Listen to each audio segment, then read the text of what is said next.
આજે વિશ્વ ચકલી દિવસ છે। શહેરમાંથી હવે ચકલીઓ લુપ્ત થઈ ગઈ છે। એનું એક જ કારણ છે કે પહેલાં દરેક મકાનની આજુબાજુ ઘટાદાર વૃક્ષો હતા અને બગીચો હતો, જેથી કરીને ચકલીઓને રહેવા માટેનો એક આશ્રય થતો હતો।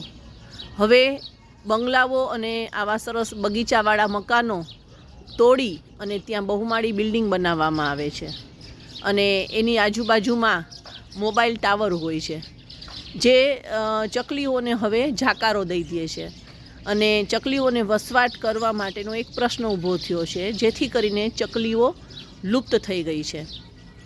વાછરધામમાં કંઈક ઉલટું જ જોવા મળે છે।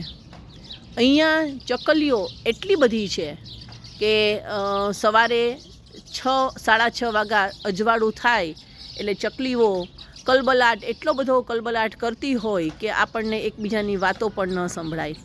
ઘણી બધી ચકલીઓ, જે ગણી ન શકાય એટલી બધી ચકલીઓ આજુબાજુના આ બધા વૃક્ષોમાં વસવાટ કરતી જોવા મળે છે। આપ જોઈ રહ્યા છો કે અહીંયા ચકલીઓ કેટલો બધો આનંદ લે છે અને કેવી સરસ આ સવારની મજા માણે છે।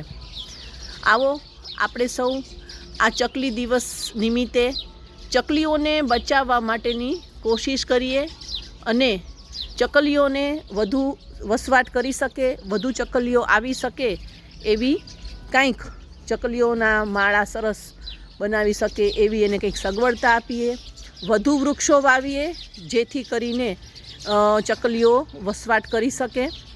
વાછરધામમાં એક ઓક્સિજન પાર્ક બનાવવામાં આવેલ છે કે જેમાં અંદાજે 1100 વૃક્ષો વાવેલ છે।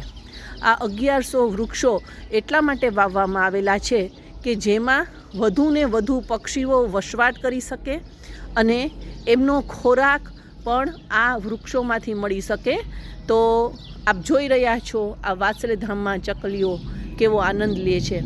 તો આજે આ ચકલી દિવસ નિમિત્તે આપણે સૌ ચકલીઓને ફરીથીને આવકારીએ, વધાવીએ અને આપણા આંગણામાં ચકલીઓ કલબલાટ કરે એવું વાતાવરણ ઊભું કરીએ।